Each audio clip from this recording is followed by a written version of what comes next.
Good afternoon, everyone. Welcome to the Cybersecurity Awareness Month of October. Under this series, NCY is arranging a few sessions with our startup entrepreneurs, co-founders, and CEOs. In this process, today we have Apurv Garg, who's the CEO of Aurva.io. And welcome, Apurva. Thanks, Ramesh. Thanks. Really excited to be here today. Thank you. A brief about the cybersecurity awareness sessions is as the systems and data usage, people's engagement with various digital platforms are increasing time to time, there is an increasing risk in terms of the data being used, both from a security point of view for protection and even privacy aspects also is increasing a bit way. So as we speak, trying to understand how these things can be managed, how the systems are managing, we have a few questions for Apurva. And before when ask questions, I would like Apurva briefly talk about his journey of the entrepreneurs and what made him bring up here and how he has chosen this topic to discuss with us today. Apurva, please walk us through your quick journey in terms of your enterprise journey and your interest in the subject today, what we're talking about. Sure. Thank you, sir. Thank you, Ramesh. It's a pleasure to be here with you. So I think our journey started a very long back. So entrepreneurship is something that I really wanted to do since my college days. And the idea was very clear that, okay, like I want to do a startup. Of course, security is something that was not at the top of my mind when we started. But gradually, like after working at Facebook for 4 years, where privacy and security has been such a big concern, and they have invested a lot of money and resources into that, realize the value of privacy and security. And along with my co-founder Krishna, who was head of security at Jupiter Bank and was with me at Facebook, we decided that this is actually a perfect time to move back to India and start a company in the security space. And security and privacy, I mean, like people try to keep it separately, but according to me, it's kind of intermingled. For keeping privacy, you actually have to secure your systems. Privacy is something that is now top of the mind for people, especially after DPDPA. So it's an amazing time to actually work in India. And that's why we picked this particular thing that we are working on at Aurva around data security, posture management, privacy to solve the problems around DPDPA. Okay. Apurva, it's interesting, and I think you're like in the right time in the right place. But you mentioned about security, about data protection. However, there's already infrastructure around in the organizations which provide required adequate security controls and even the way they can access the systems as well. So, but where do you see the gap, or where do you think is a challenge about this? Yeah, so I think there are multifold things, right? Most companies, for example, like they currently think from everything from compliance perspective. So if like SOC 2, ISO, so if they are compliant, they are okay, right? And most of the solutions are revolving around the compliance. So just to give you a very brief example, one of the reasons that Cambridge Analytica scandal happened at Facebook was because Facebook didn't had a clear visibility into how much data Cambridge Analytica was accessing, right? They had secure systems. And similarly, in most companies, you trust your employees to, or your internal systems to get the data in a secure way or treat the data like piously, but that sadly is not the truth because attackers are becoming smart and smart. So of course companies have a lot of solutions. They try to use firewalls to protect the network, try to use API security, AppSec kind of solutions to protect their applications, etc. But where I see the core gap currently is that the access controls are at a very broad infra level, or like everyone has access to everything, or they have access to nothing, right? And that's where the biggest gaps come. because not everyone needs access to everything, but some people do need access to something. A very simple example is to resolve a customer query, the customer care agent would need the access to someone's private data, maybe their transactional data. But not everyone in the company needs that, and even the customer care agent doesn't need the access to that data once that query is resolved. So those kind of use cases, which are actually important to preserve the privacy of the person as well as secure the data, uh, are still uncovered. And again, like it goes by level, right? Like currently, like companies have level 1, level 2 privacy where they are doing the basics, but then the level 3 and level 4, which is basically increasing their privacy and security of the data, is not happening. And there's a very simple reason that why companies struggle to do that, because in most companies, if you will see, there's so much to do in security, but the security teams are very, very small. Like you cannot expect 4 or 5 security engineers to build everything in house, to handle everything.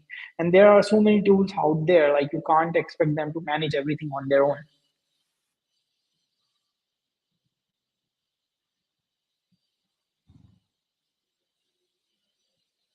Yep. I, Hello. Yeah, you mentioned about controls, but at every level, the user-based controls are already provided to various people, and I think the Mhm. systems are monitored that way level. But where is still Yeah. you see a gap there? Okay, right. So currently, that controls are provided by through IAMs or role-based access controls, right? And as I mentioned, the issue is that the IAMs, for example, provide a very broad level controls. So it's a infra level control, basically, like you have access to the complete database or you don't have access to anything. Similarly, in our back, like uh, if you are a data scientist or if you are an engineer, like every engineer get same amount of access. Every customer service agent, for example, let's say if they get access to the database, they get the same amount of access. Or even if they you start using or giving the access to a tool, like for example a retool or AppSmith. So what happens is that you still provide complete access to the retool or AppSmith to your database, and then manage access at the end user level. But then the issue happens. For example, recently Retool had a data breach, or like I think it's just the last month that they had a data breach. So uh, I mean, CoinDesk was a company that lost $15 million just because of that Retool breach. So yeah, like you have to actually prevent your internal systems as well to prevent against the data breaches. So, are you suggesting that there is solutions to protect individuals' data at different level and by keeping it secure for each of us? So there are definitely, I mean, like there are definitely ways where you can do things. I have seen what some companies do is like they have blocked complete access to database to everyone, and then whenever someone needs access, they have to create a Jira ticket, right? And then a person manually goes and approves that access, and then manually revokes that access after an hour or two, right? So that's definitely something that is being done manually, but then that's not an scalable approach. And that's not an approach that is secure because that involves still a lot of human involvement. Okay. Now that you mentioned that there is a human involvement, uh, now that maybe let me take back to your startup journey and solution. Where did you come Mhm. up the solution or innovation in this space, and what is that you likely to offer? I mean, I'm not really All asking you right. to sell your product, but just want to understand what technology is being implemented. Definitely, definitely. So I think there are definitely a few things, right? Of course, like every startup, we started with something, and in the process of building, we learned a lot of other things. So I will tell you like how we started. So we started because this was a problem that was being faced by us ourselves in our previous company, right? And there were like we looked at solutions. There were a couple of solutions, but then like we thought, okay, like this is a good space to work in and build actually a good scalable solution that can solve our own needs, right? And like I'm talking about me, my co-founder, and like our other co-founder Akash as well. So we realized that this is a problem. So the initial problem was that internally people have access to a lot of data. How do we limit this? But then what we realized is that there is a core problem where companies don't know where their data is, like where the sensitive data is. Like there is no uh, details about data sprawl that is happening to their systems, and they don't know like who has access to what data, or like who is even accessing what data. So how do you even put policies in place if you don't know these things? So that's the biggest gap that we found apart from the access control. So now what we are building is helping companies understand where the data is, whose data they are storing, how that data is being used in real time, and then putting access controls on top. So that's the security part. We also help them with the privacy, because again, like DPDPA, the Indian Digital Privacy Act is coming up, and the companies would need to understand where the end user's data is and how it is being used, and they need to inform that to the user and delete that data if the person asks it to be deleted. So that's a complete flow that we are targeting right now. Yeah. No, I do agree that privacy is becoming a bit of a challenge because the data collected by the entity can be used multiple functions in the same group. Right. And as you mentioned, I think, but in such a case, how do you manage to protect it, or what is the suggestion to help the Right. individual keep their protection of data? Right. So I think jumping a little bit into the core technical details, right?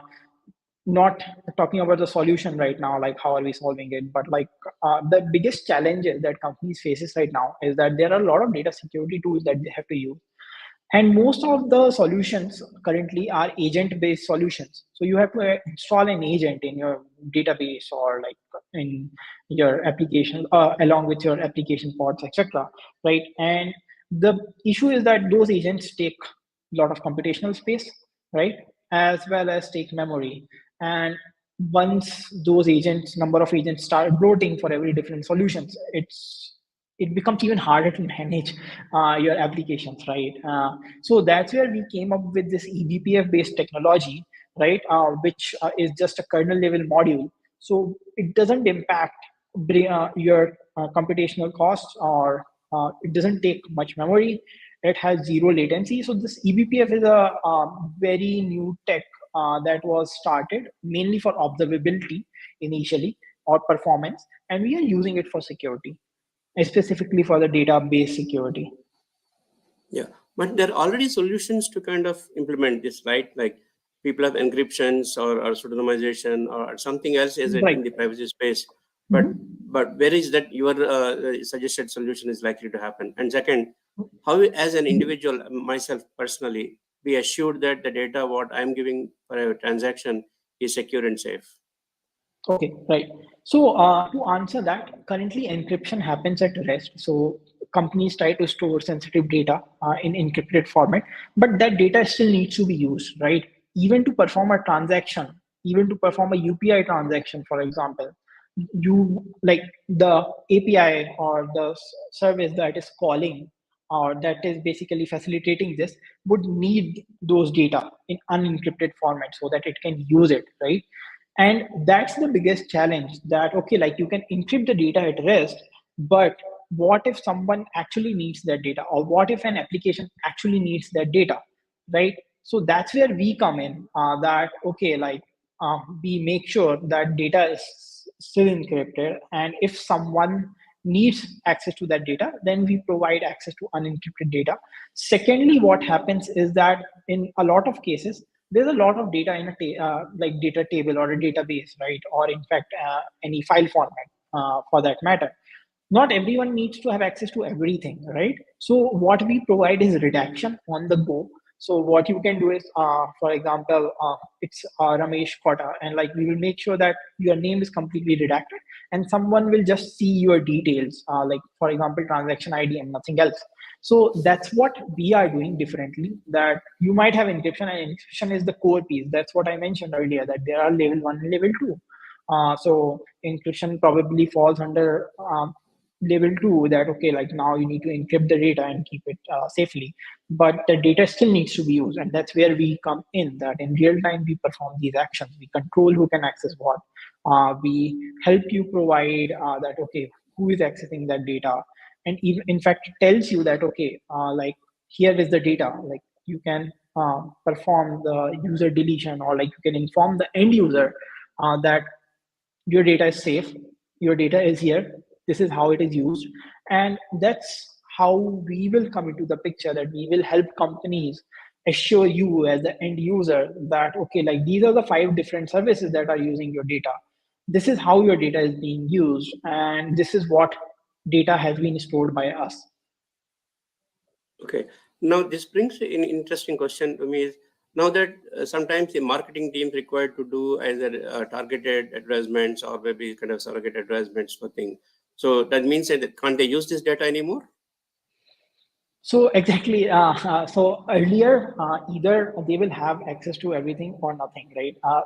Based on our solution, they would be able to use that data in a very specific way. So, for example, you need targeted information for marketing, right?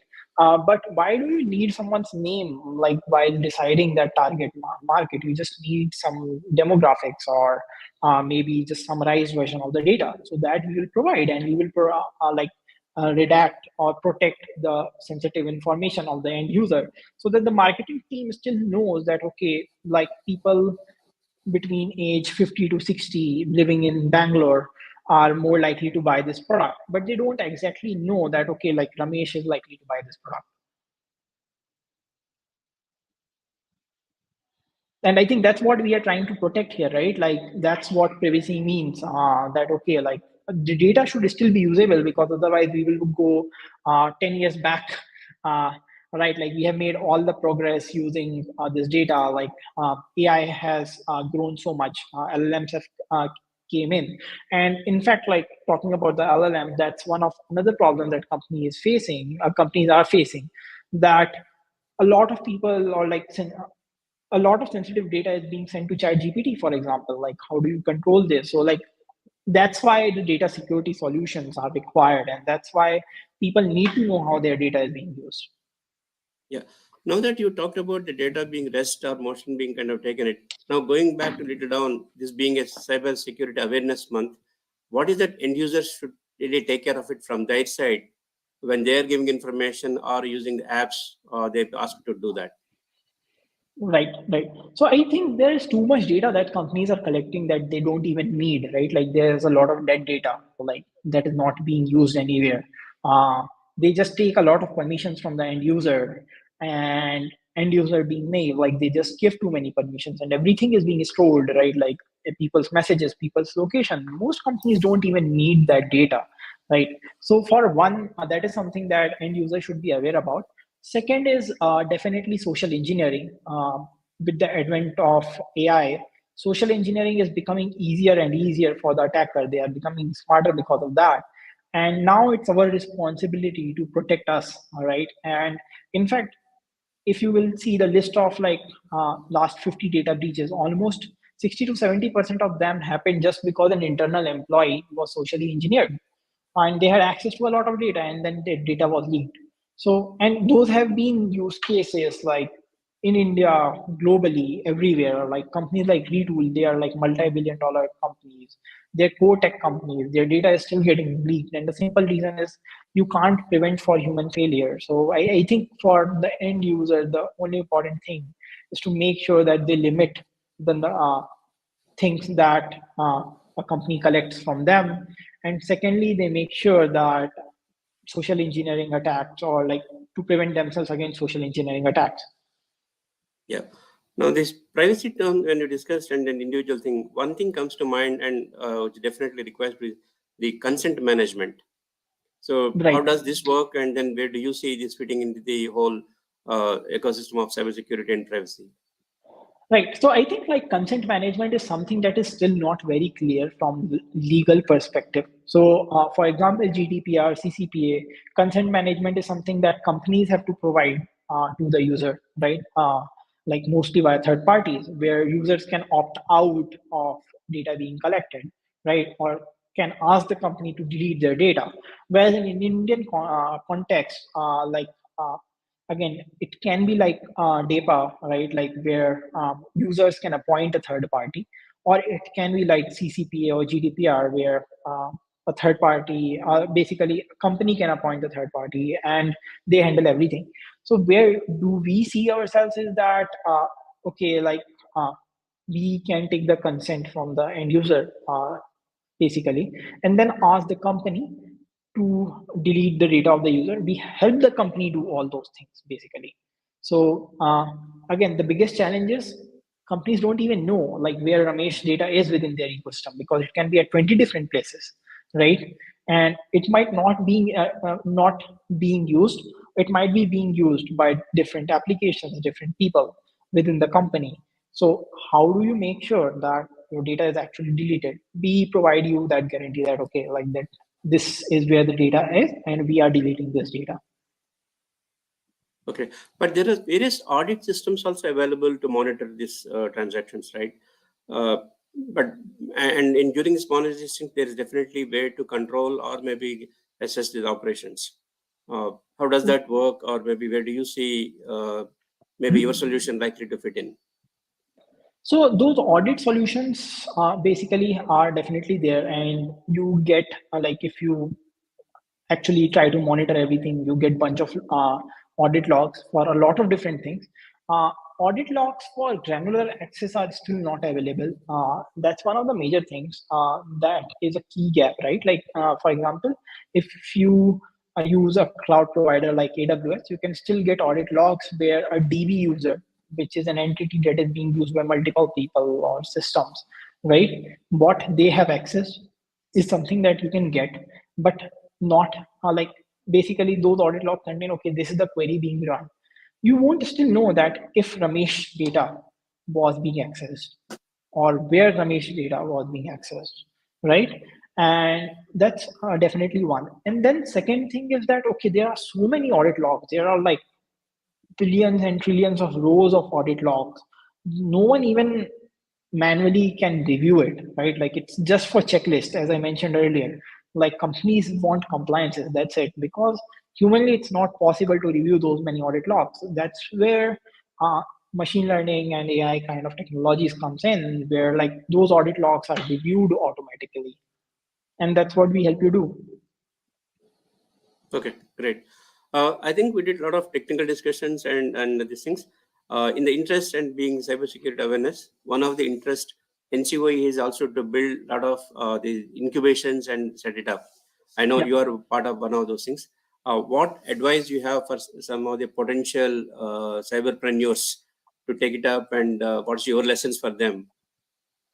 Okay. Yeah, I think like one of the biggest thing that we have seen change in India is that like the importance and understanding of data security and privacy is ever improving, right, and like probably it's the best time, like it's literally the start of the curve, that we call hockey stick growth, that can be seen right now in the space.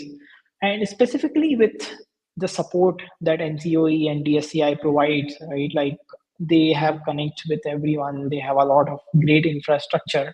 In fact, they help brainstorm and help you with marketing, and not just marketing, but like positioning of the product. So I think the ecosystem provided by government is really amazing. And till now, like if you would see, 95% of the security companies are either Israel based or US based, right? Like it's a time that there have been a lot of growth in the area in India, and there are companies like Cybersec that have actually set up in India and grown a lot. So I think like it's really great time, and probably with all the support that DSCI and COE provides, uh, you should jump in right now in the space. I think one specific thing I would want everyone to avoid is not be a services company, because there are a lot of them, a lot of compliances companies. Be innovative, solve a key issue that companies or organizations or the end users are facing, and just don't follow the herd that, okay, like everyone is doing this, so we also have to do this. So yeah. Okay. Maybe my last but one question. Um, I don't know, you don't have to mention the names here, but do you have any mentors or in system, and how do you leverage that? When do you reach them? So of course, I think that's where we have come from, a little privileged backgrounds, that we have worked at companies like Facebook, where we got an opportunity to work with amazing people, right? So we are working with a lot of our ex-Facebook advisors and mentors who are in the security space. We also got help from NCOE and DSCI to get connected with some of the mentors in India as well. Right? Like Rajesh Thapar, the CISO of Axis, he has been super helpful, to just name one of them. And then we also have support from our VCs and investors, who help us connect and who help us with brainstorming a lot of these things. So yeah, I think like an entrepreneur, to be successful, you need a lot of support, a lot of help, as much as you can. Just take it, basically. And the people whom you have worked with, right, or people who have grown to such a stature that they want to help others grow, or the ecosystem thrive, are the people who would help us the most. Okay. Maybe one thing in technology what the to be entrepreneurs should not be doing, and from a business side what they should not be doing as well, both from a technology and business perspective. So I think from tech perspective, see, most security companies, like tech architecture becomes super important, because again, you would be dealing with the databases, which is critical infra of the company, right? And if not even databases, you would be dealing with the critical infra of the company, right? So make sure to have a good technical background or a good technical co-founder, who would basically work on these things, because you can't rely on a third party to build things for you. You have to be good technically on that. So that's definitely one. In terms of marketing or product, or like in general business mistake, I would say, don't try to do a lot of things. Try to solve the core pain point first. So that's one of the mistakes that we made. We try to do a lot of things, but then what we did is, like, we sat down, we understood, okay, like these are the three core problems. Let's try to solve them one by one. And that's what we are doing now, and that has been working to some extent for us. Yeah.